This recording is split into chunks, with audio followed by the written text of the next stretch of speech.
This is Chase, and joining me today is one more of our alumni from the OPDD program, Nate Larsen, class of 2019, product designer, industrial designer for Dansons.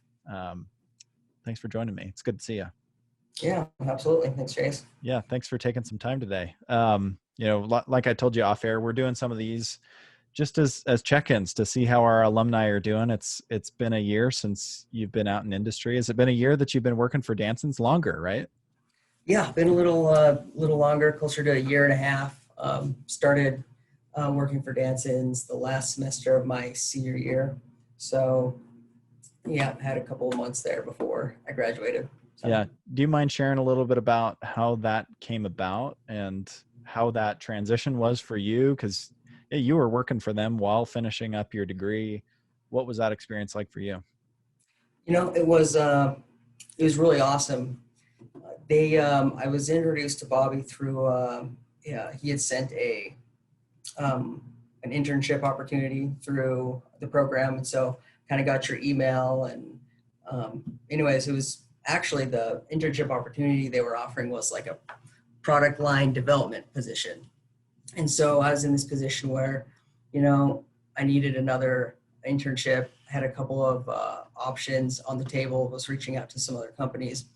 But when I saw Bobby's kind of offer come through and did a little research on the company that I'd be working for, it seemed to be a good fit.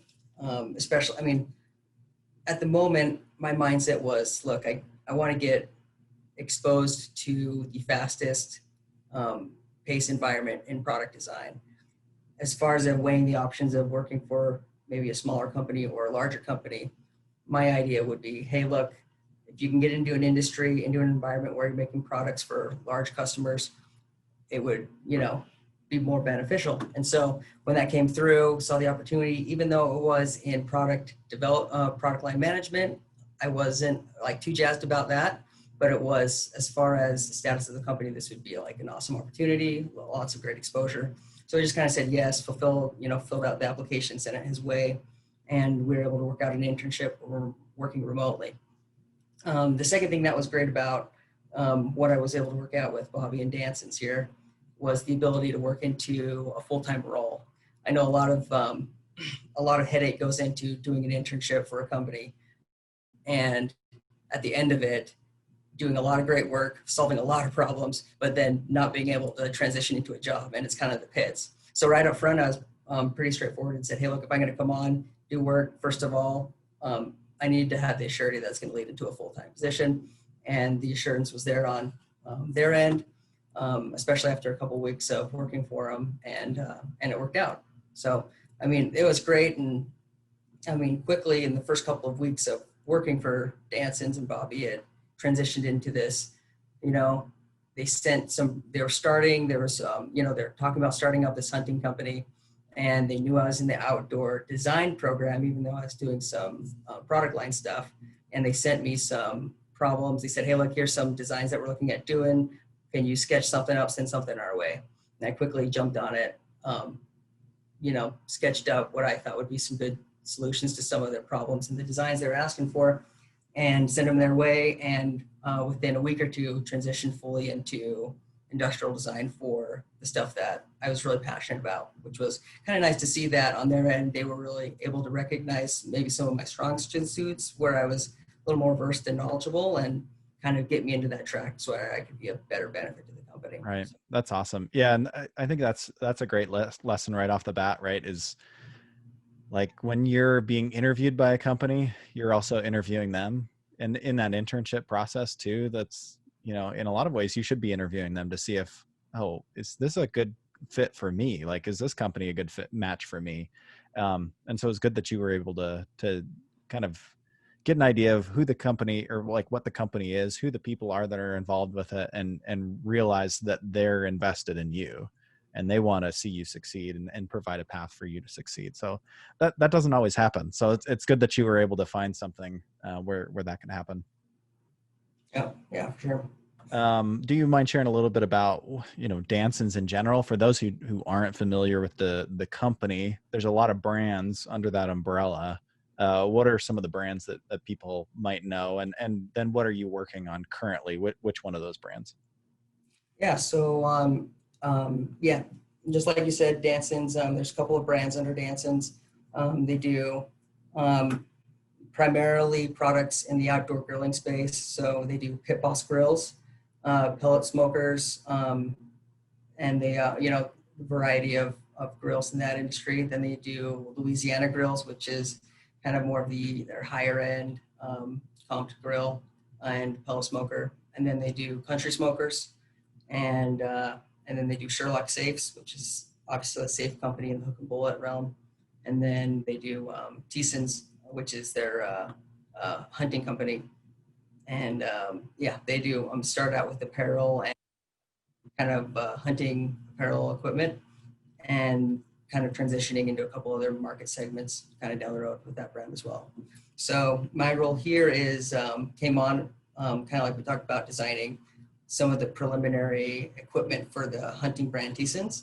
And then since I've been here, I've had more time, since that's kind of a new company and it's kind of just getting its roots and starting to grow. I've been able to work with the other designers and the other team members here working on Pit Boss grills, which is fun because it's a product that is seen in Walmart and Lowe's. And so it's awesome to see kind of the timetables and the design framework around working for some of these larger companies to supply product, and then at the same time, see the development run through. And it's the same thing with Louisiana grills. We've been able to work on some projects with LG. And then at the same time, we've been able to touch on products for Sherlock safes. So it's kind of where, we're a team of multiple designers that work closely with the developers, and we all kind of work together to make sure all the products come to life for the various brands. Right. Oh, that's awesome. It really seems like you're able to touch a lot of different products in a short amount of time and get those reps like you were talking about, right? Just being able to see a lot of different product, work on a lot of different designs. Do you feel like you're getting that kind of experience, being able to see so many different types of products? Oh yeah, it is so exciting, honestly, because coming in, I thought, man, my passion is for soft goods, like bag development, tents, like camping, like this is my world. This is where I'm like so versed. And then quickly I was put into a world of hard goods. I mean, everything about Pit Boss, Louisiana grills, Sherlock safes, country smokers, it's all hard goods. So it's all SolidWorks, like it's all key shot renders, and a very fast-paced environment where there's a request from a customer to look at, a product design or concept, and to bring that alive digitally through SolidWorks CAD program, and then into KeyShot, and to supply that, quickly to get visuals with upper management and customers is just, it's so much more effective on the hard goods side because it can be so close to reality. It can be reality. It can be a functional product right in front of you. Whereas I feel like a lot of times in the soft good world where you're drawing everything in flat, it takes a couple of iterations just because it's so much more difficult to bring a product to life in the soft good 3D world. So, right. Yeah, we're starting to see some new tools that I'm curious if you've dabbled in a little bit, tools like Clo or Browseware for the apparel side that are kind of 3D apparel rendering tools. You're right though, that the textile based, soft goods, apparel, that's been slower to adopt 3D, but it seems like that's coming. So, yep, you definitely see the programs. As far as designing apparel, I haven't done any apparel for Dansons. My main play has been in like gear, soft good gear, so technical duffel bags, packs, tents, and you can get close with some of the kind of the functions and the geometric shapes in the solid programs, and with texturing, you can kind of get a pretty close kind of idea of what the product would be. But ultimately, I found for efficient design, and then also effective communication overseas with China, and speed, and as far as clarifying exactly what needs to take place with that design, that the most effective way I found is an initial tech pack flat drawing aided by hand sketching with multiple callouts and just pictures of similar products that have the same technology or principle and design element, and sharing a lot of pictures, a lot of hand-drawn sketches to clarify is, I mean, it seems to be the most effective route that I've found. Right. Kind of doing. Well, just the work that you're doing, I think really hits home this idea that as a designer, you have to learn how to communicate in a lot of different ways, right? Especially in the middle of a pandemic like we are right now, people are communicating a lot more over Zoom, a lot more over email, over text, over different, messaging platforms. Designers, have always needed to be able to communicate, whether it's sketching, digital designs, 3D. It's the job of a designer to like take these great ideas in your head, right, and communicate them to a variety of people, right, who like take in information differently. It's a huge responsibility. Are you starting to see more of that in the role that you're in, where you have to learn all of these different tools because you have different clients that respond to designs differently, or how those designs are communicated? Yep. Yeah, absolutely. And yeah, exactly like you said, I mean, learning a lot as far as, what communication is effective with that certain manufacturer, whoever's making the product, as well as learning just, and this is one of the things I wish I would have picked up on earlier, is like clear email communication. As far as, a lot of times, especially developing overseas, you create this beautiful sentence and it's this, blocked paragraph that has everything descripted out perfectly. And, if it'll come back and not even be in the same like world as what you described. Whereas if you do like 1 point, a number one with a circle that says, bolded question number one, what do you want here? Yeah. And then number two or whatever, this should be black, like black, underlined, whatever, black, and a picture of a black, whatever it is. Like that is just effective, simple. I mean, little things like that, obviously, for effective communication. But at the same time, yes, like we're talking about, usually hard good facilities, manufacturers, to be able to send them over clear, clean renders as close as possible to the product is huge. And then on the soft good side, sketches, pictures, yeah. You can never have too many call outs. Yeah, never too many call outs. You can never be more clear. Never too many angles. Yeah. Never too many. You can talk too much. Your sentences can be too long. You can't say way too much. So clear communication, emails, and call outs for sure. That's great. I think that's one of those things it's hard to teach that. I think there's ways that you can, like you can have a business communications class, but it's hard to replicate that unless you are communicating with a factory, right? With a real person. It's hard when it's your teacher who's, grading the way you're sending an email. It's one of those things that you kind of have to dive into the deep end a little bit to experience some of that to a degree. But what is your day-to-day like? It sounds like you're working on so many different types of products for a few different brands and interfacing with a lot of different people and teams. Can you give me an idea of like what your day-to-day is like as an industrial designer? Yeah, so it kind of, so I would say right now my primary role and responsibility here is managing the conception of these original products for the Dansons brand.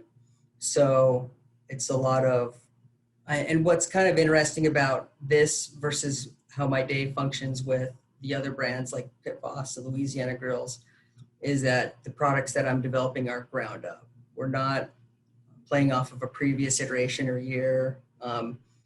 They're all brand new. And so the samples come back a little rougher. And so it's looking at definitely the samples, how they come back, changing iterations, making sure that products are online, to hit their certain season dates and release times. So it's managing that, designing that. But at the same time, since it's a new brand, we're not, releasing a ton of products. So I do have time where it kind of blends over into the other brands. So when I've kind of cleared up my plate of all the Dansons stuff that needs to happen during the day, that's when I kind of jump on with the other team members here, and they send stuff my way to pound out and kind of take care of. So. Well, and depending on the season, right, or the time of year, you're probably looking at, okay, new concept generation, or, depending on when it is in the year, you could be, making notes on a sample that came back. I guess it probably depends, right, on Yep. where in the season that we fall, right? Yep, exactly. Yep. And then you have that. And then at the same time, the other kind of ebb and flow process you get is sending off a round of samples and then having that, 30 to 60 day revision period overseas, to where that time period is kind of, you're left with this gap of, you've got 10 products over getting worked on, but you're waiting for it to come back. So that time is all filled with kind of Pit Boss and LG and Sherlock. Right. I feel like as a designer, you're constantly thinking, well, 2 years ahead, 1 year ahead. You're juggling multiple seasons. Well, I guess more in apparel, it's seasons, right? But in your terms, are you thinking in terms of like multiple years ahead? You've got different timelines. How have you been able to manage that? That's a hard thing to replicate in a school setting. Yeah. It's been really, I guess, beneficial because I get to see a really experienced team of developers that have years of experience working for, other companies. Probably the most beneficial thing, looking at calendars, timelines, kind of seasons, dates, is to look at these experienced designers and developers and to be able to see how they organize their schedules and their time frames. And, they've been doing it for so long. It's great to, have the reassurance that I'm not just, and I take it as whenever I would design in school, it would be, if I were to design this product and I were to launch it, how would I organize? And I'm kind of, going off of what we're learning in class. And then it's almost like, yeah, that's what it is, but every product's different. So I'm kind of just guesstimating at what it would be. But to see an experienced team come together and say, this is what it is. After years and years, we know this product's going to take this long. If it's this type of product, it's going to be this long, and to be able to see how they lay out their calendars and the development timeline has been, invaluable. Right.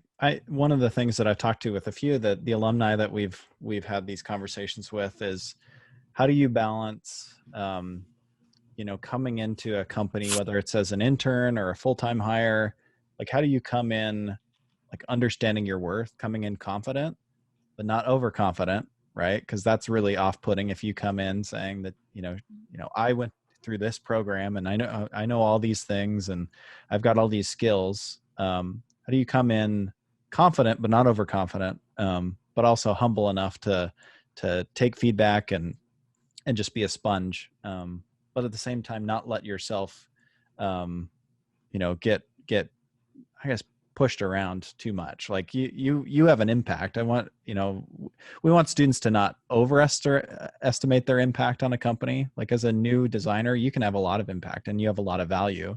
But you also want to come in understanding where you fit within the larger organization. So have you had any issues with that? Have you seen that as something that you've had to fight through or learn how to do yourself?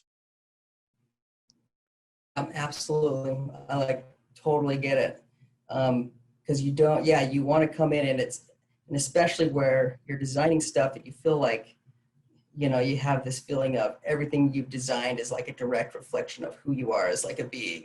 And it's like, man, your personal value is, who I am is built into this product. And so it's like, yeah, it's hard because you don't want to say, hey, I'm a new designer. I can design something, but it might not be worth like jack crap. So here it is, like whatever you want.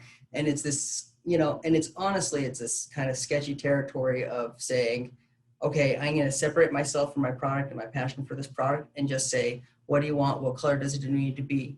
And it's this route of, I'm going to design whatever my developer is asking me or upper management is going to ask me to do, and separate myself and my emotion from that product. And you can make something awesome. And if it gets rejected, they don't like it, you don't care because it's not your baby, And at the same time, you have the other world where it's everything you design, has everything about you in that product. And if that thing gets shot down, it completely tears you down, right, emotionally. And all of a sudden your self-value goes, down the tube, and you can't design jack crap or get motivated about designing anything. So it's like finding this middle balance of understanding that you have to put who you are as a designer into that product. And you have to be confident enough by saying, when you do, honestly, it's when you sell it, when you design your product and you take it to upper management, you have to give them reasons for why it's great and why it's whatever. And at the same time, you have to know, like, you've worked with team members in there, here in the office. So for me, when I take a product up, to summarize, it's, okay, here's the product that I've designed with Chris or with, I name the team members that helped me in that process. It builds everyone up, and it shows that there was a collective, there's collective resources pulled from multiple people into that product that kind of vets it, that kind of takes the pressure off of it being yours. Yeah. And it's teams, whereas if you're working in this silo and it's just you presenting product, it's all on you. And so in the design process of working, you can kind of jump over some of these hurdles that keep you from really going full on a product, and kind of present something that you and the team kind of feels, good about.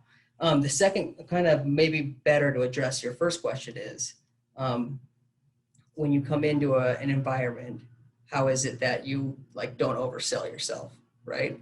So, and I was worried about this, and I think you see a lot of this in imposter syndrome, right? Like, here I am working, I've said I can do all this stuff.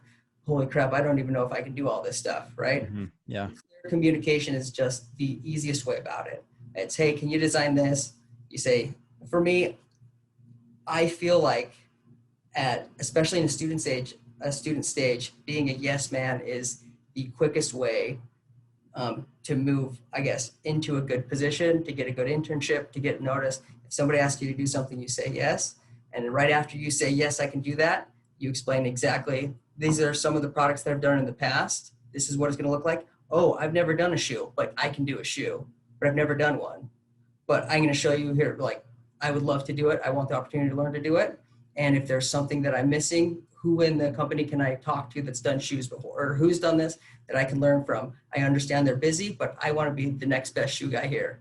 So how can I do that? Yes, I'm going to do it. Just kind of reaching out, but being clear that if it's something new, kind of out of your realm, that you're going to give it your best shot, and that you're confident that you can do a good job, and kind of just go out and make it happen. Right. Because it seems like there can be issues on both sides. I think there's plenty of designers who sell themselves too short, and don't understand their value. And then you have others who are a little too overconfident, and maybe overestimate their abilities. So finding a way to straddle that line is probably easier said than done, but that's really helpful to hear your perspective on that. You mentioned wanting to show a little bit of some of the work that you do on a day-to-day basis, and I'd love to see some of that. Do you mind walking through some of your designs? I think it's important. I've talked with some of the other alumni about this, but a great employee is the one that has really good technical skills and also has the intangibles, is a good person to work with, has a good personality, someone that someone else wants to be around. And I want to talk about that, but if you can talk through some of the skills, the technical skills that you've found have helped you to be successful in this position, that'd be great. This was one of the first projects that I picked up still as an intern when I was asked to design some packs. And at this time, I had not, again, I was going into my last semester in the program, and I had not done really any hand sketching. Back when I was there wasn't a sketching program. And so I had this ability, I felt like I could envision the product in my mind, but to get on Adobe Illustrator just wasn't to see it in the flat, it was so hard for me to put it and really bring it to life in Illustrator. So I'd heard about the iPad had just come out for, the new Gen 6 iPad came out, and it was $250 from Walmart. And I'd heard about, sketching programs with Sketchbook and Procreate and whatnot. And I thought, you know what, I'm just going to get in and start drawing. So I went out, spent $250 on the iPad, purchased $100 for the pencil. And it was probably the best investment I made as a product designer going through school at that time. So I was able to sit down, and I just started sketching bags from views, side views, pulling in a lot of stuff. And when they asked me to do, they came and they asked for a variety of products and concepts. I decided I was going to sketch them all, and it was some long days. And the program you got on your guys' end, it was awesome because we're working on our kind of our senior products showcase stuff, and I was able to go to Andrea, and she was able to pass off on me doing my internship work as my senior product stuff. The amount of time I was putting into it wasn't going to work out, and producing another product. And so anyway, it was just awesome on your guys' end to make it happen because I was able to invest the time to develop a skill set that aided me dramatically in the industry for sure. And so this is a tech pack I did for this pack, and everything in the flats and all of the kind of the ortho views are all hand sketched.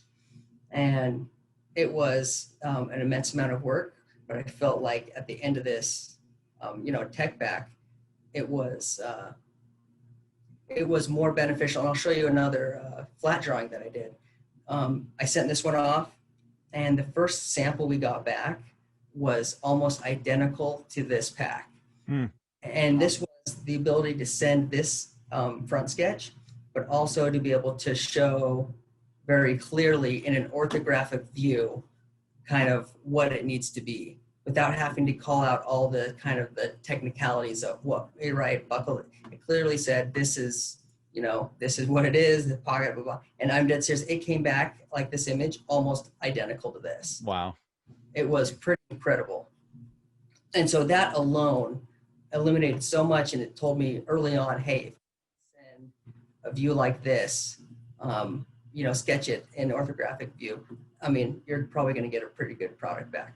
And then at the same time, I just found it easier to hand sketch it, especially in where you can set symmetry up in these drawing apps to where it just quickly, in a matter of minutes, you can have something and you can save it, and you can save it as a layer or whatever and retrace it, reuse it, erase it, and you can produce and edit stuff so much quicker, I found, sketching than you could in Illustrator. The problem is it's not coloring up stuff is a little bit harder because you don't have the vector work. So dropping in and adding new colors is a little more difficult. But as far as clarity of design, of showing what the pack features are going to be, right? It just came so much quicker. So, and then added up all of the stuff, and I did more detailed call outs to where it has, all the component build that you want, all the sides, all that jazz. And, little stuff here to where I didn't want to have to redraw my, whatever this clip system was when I was sketching it out. I didn't know what it was going to be.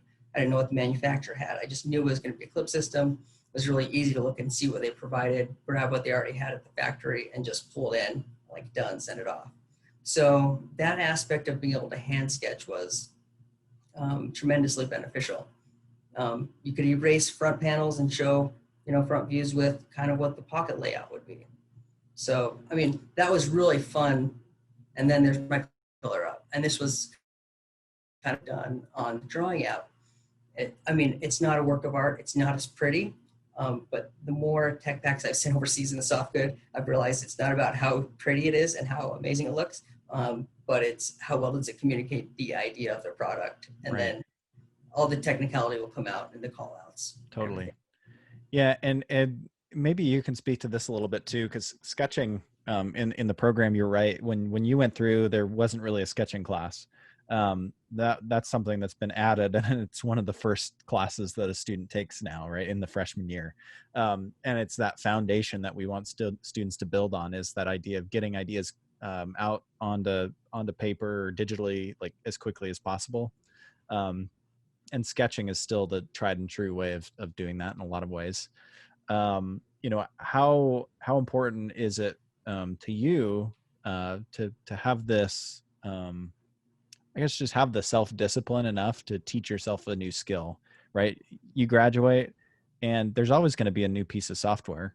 Like there's always going to be something new that comes along, and you're not going to have school to say, hey, you should learn this thing, right? And you went above and beyond, certainly, to teach yourself how to sketch, right? You didn't have to do that, but you recognized it as something that was going to be a really powerful tool for you.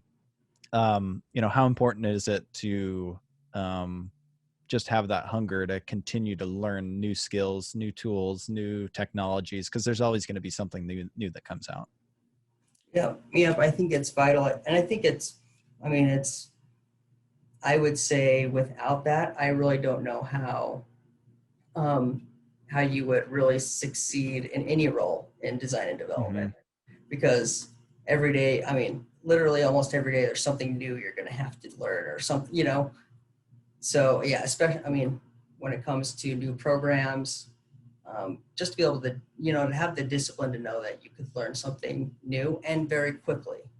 I think honestly, you look at um, when you think about learning something that you've never done. Like for me, sketching for a long time was this like unattainable thing where I'd watch these guys on YouTube, and then within a matter of lines, they'd have like this beautiful product, and I thought, man, that's what I've got to be, and like I'm still not there. But at the same time, I've noticed my sketching evolved to my own personal style that's fun for me and enjoyable. And so it was really exciting to see just in I would dedicate, I said, look, before I go to school, I'm going to wake up, I'm going to do 1 hour of sketching, and I'm just going to draw products, and I'm going to cheat. I'm going to turn on stroke. I'm going to let like smooth out that line, make it look pretty. I'm going to trace everything, and I'm just going to learn how to, you know, replicate a product on paper. And eventually I started turning off, you know, turning down the strokes and um, getting more of like a clean hand line drawn on, you know, digitally, and then started getting more into paper. But just spending an hour a day, it's all I did. It really wasn't a lot. But then really what pushed it over the edge was when I had the job and there was a deadline and I needed to draw 15 soft good products by the end of the week. That's when you got good really fast. Yeah. You have Yeah. to draw a buckle, you know, 100 times, right? Because at the same, and this is what's great, honestly. So right now, I know you don't have to draw a buckle 100 times. You can draw it once and you can you save it and you can put it wherever you want when you're done. But at the time, I was like, oh man, like I honestly didn't know. Like, so I would redraw this buckle for every single bag, and now it's like second nature to be able to draw a, you know, a buckle or a clamp or whatever. It just doesn't take much thought. So there's almost some value in jumping into something without knowing all the tips and secrets. Maybe don't go to YouTube and do that, like sketching cheats. Just go and like draw the bag 100 times. If you're in a position where you have to make something, instead of copying and pasting it, like draw it again or retrace it again. Do whatever you have to do to get the repetition, because you put it in and you'll get better. And that's how it is with everything. It's if you're learning a new program, you have to spend time in it. That's all it is. It's the amount of time that you're doing it. You're never going to be great at it if you don't put the time into it. So it's kind of how it translated over for Well, me. that's like, I mean, I remember like elementary school, middle school, high school, like, oh, why can't I just use my calculator to do this thing? It's like there's some value in learning how to do the equation, right? And then eventually it becomes second nature. There's something to that, kind of like you said. Yeah. Um, yeah, sorry to interrupt. I know you've got a couple other things that No, I know you're you good. want to walk through, but No, you're good. So that was all kind of like, yeah, sketching was huge. I thought that was a big deal. Definitely saw like a shift in not only not only what I could do for a company, but it changed my, I guess, my personal value that I put on myself as like a product designer.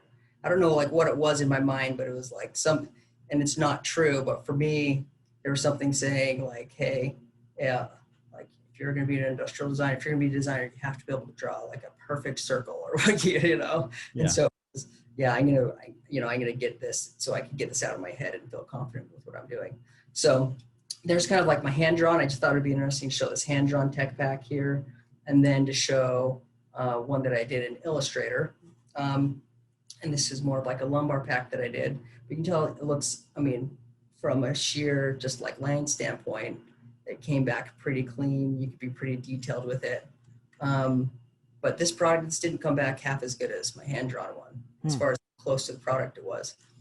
This is actually the second iteration, and when the bag came back and it wasn't as close, I ended up hand drawing, uh, you know, an overview, a little more detailed view of what it needed to be, and it came back better after that. What So why do you think the difference? Like, what do you think? Because you could get different angles, or what do you think made the yeah, difference there? yeah, yeah, just the because this is how you see product in real life. Yeah. It's great from a manufacturing standpoint if you want to turn, you know, call out specs and features. But at this point, this product, I mean, you're giving it a general design, like size of what kind of the generic pieces, hip belts, top, side, pocket, space, whatever depth needs to be. But at the same time, there's still this open gray area what the actual size is going to be, right? And so for a first and second kind of iteration run, like it's hard to really see this in the flat, to see what it is. It's funny. I mean, in my mind, I know exactly what it is because you've been looking at it and like mulling over it for days, right? But to look at it on the manufacturing end, it can still be difficult. And so to supply this, even though this isn't a beautiful picture, this is a 10-minute quick sketch, when they see this top strap, they know it's a buckle, and confusion because you don't have the tags coming off, right? Yeah, maybe there should have been some, cinch tags coming off so they know if one side's bound or, you got to think through all that, but it aids dramatically in communication for sure. Right. Oh, that's great. But a couple other ones, but yeah, same thing. As it evolved, they went to showing the bag, kind of here's a duffel bag that we did. And there was just one kind of ortho sketch quick and then into the flats and the technical drawings. And this one, we kind of had a little better idea on the dimension and the sizing. And so specking out was a little bit quicker.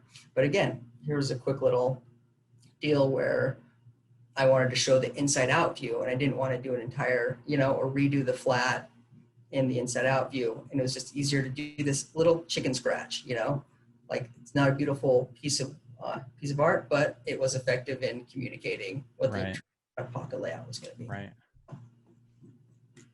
But anyways, thought those would be kind of fun to see. On the tent side, here were some tents that we did. And there is I know I don't want to be like ragging on using Illustrator, but Illustrator was, you definitely being able to color up and to be able to edit and to revise through Illustrator at times is much quicker. This tent went through Illustrator. Here's a little sketch drawing that on the real detailed stuff of how you want the bar tacking and some of the stuff to be. If this wasn't out there, because it was maybe a new way of, attaching the fly to the ground and kind of integrating the stake system, like this wasn't previously done. So to be able to see it in your mind, sketch it out was huge on this one because you couldn't attach a picture to it. Right. This was a kind of one that I did with Illustrator that turned out really well and was fun, definitely to crank on the tent market. So, wow. That's great. And here's the same thing on like revisions. So you get the product in. When you send it back, sometimes redoing it in Illustrator is, again, it can be like hard on the manufacturing end to keep straight what the changes actually were. Sometimes it's easier just to do this, remove this, add that, Totally. Here's this is wrong in the drawing of what you want it to be. So that gives a really good, like a clear picture of like day to day, what you might be doing in a day. I'm curious, it sounds like from a COVID perspective, I know you guys went home and worked remotely for a little bit. And then, some of you have been back in the office because it's just so hard to, if you need to see the sample, right? Like you need to be, close to some of your team members to communicate effectively. Have you noticed a change in how you design products because of, some of these global changes we're seeing? Like, do you see the kinds of products you develop being different, or do you take a step back and say, well, do we need one more of those things because our consumer is maybe buying less or being a little more conscious of what they're buying? Money's tighter now with unemployment. Like, has the way you've thought about product changed through this whole situation that we're in right now? It's been really interesting, really working for Dansons, where the vast majority of their product line is in the outdoor cook and eat industry. So with coronavirus coming in, we were kind of really blessed to be in a position where we're offering products, putting a product in, I guess, in the home, where during a time where there hasn't been so many people at home wanting to cook at home ever. Right. Yeah. We offer products for that, So we've been blessed really to be working in this way, providing products for people and seeing people enjoy, grills and cooking and eating that we haven't seen before. So in that perspective, it's just been good to know that you're working for a company and designing products that people are using, and that might bring kind of like joy and happiness during times that are kind of uncertain, right? Right. And that side of thing, it's been nice. As far as how we design our product, I don't see a huge shift or change. It's all been about providing a good product at the best price for some brands, high quality, um, you know, for others. So I mean, it's just the idea that that we've changed anything dramatically is probably hasn't really happened on our end, but at the same time, it's definitely like workflow wise, there has been some changes with a large majority of us working from home, others in having to kind of improve communications. But we've also seen an uptick in productivity in some areas where people, especially in the design world, it's like sometimes an idea will come to you at 8 o'clock at night, and to feel, to have your workstation there at home, to be able to jump on and, solve a problem or design a product right there and then. This is kind of awesome. And so it's kind of been able to mold around the specific strong suits of certain employees, and we see an uptick in some stuff. We've had to make an adjustment in other areas in order to be productive. But ultimately, we're all kind of changing and adapting to make it work. Right. So, you've been in this role for a year and a half. What has been the biggest change? Obviously being from, going to school and now working in a full-time career, that's obviously a big change. But were there any big shocks from going, from school to this first, real industrial design job? Were there any big shocks for you? Yeah, the kind of the first one was probably the speed and like the pace, which is kind of what I was after, which is why I wanted to come here. Was because I wanted to see what the quickest timelines were for some of these larger companies, and that was the biggest thing. Where I look back at kind of some of the senior design projects that I did that took me, 3 or 4 months to do, like would literally be one day's work. Wow. You Yeah. look at what you need to do. It's like, okay, like this should be done in a day. And a lot of it is, my capability coming in just wasn't there, but to be able to see designers that could do it in a day and to say, how are you doing? How are you getting this sort of output? And to learn those tips and secrets, don't draw the buckle 100 times in a day, like draw it once. Right. All little things aid. It's just like little stuff you don't really pick up on. For the amount of education I got, it was invaluable, but getting in the work environment, internships, and then your first month on the job is, it's crazy. At least for me, coming in at a time where we needed to do a lot and I needed to improve my productivity dramatically. And so, that was probably the biggest thing I saw was how fast products needed to be designed. Right. So maybe one last question for you, and then I'll let you go. But what do you wish you would have known? I know we touched on a few things, throughout our conversation. Anything in particular that you feel like you wish you would have known before jumping into this first job? Probably the biggest thing. And again, I think this doesn't apply to everyone that's graduated from the program. But for me, I wish I would have known Keyshot from a program standpoint. Yeah. We use it every single day here. We're always, obviously always designing and presenting our product ideas, product lines to upper management, and it's used every single day, Right. all of us. So I wish I would have known that. Also more of, we really hammered home a lot of good development and base manufacturing design, I felt like, for soft goods. A lot of great hard good guys I remember from the program as well were just incredible hard good designers.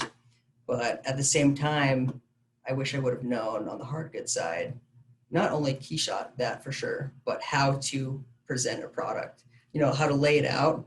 We did the portfolio, but we never really, I never really learned, okay, here's the best angle for this. Mm-hmm. This is how you lay it out, spacing to make it look appealing, because you can put it on and present it, but even if the product looks amazing, but it's placed on the page wrong, it could totally jack everything. Yeah. So And the funny thing is, it's like everyone has their strong suits. I would always look at other kids, presentations and be like, oh my gosh, like that's amazing.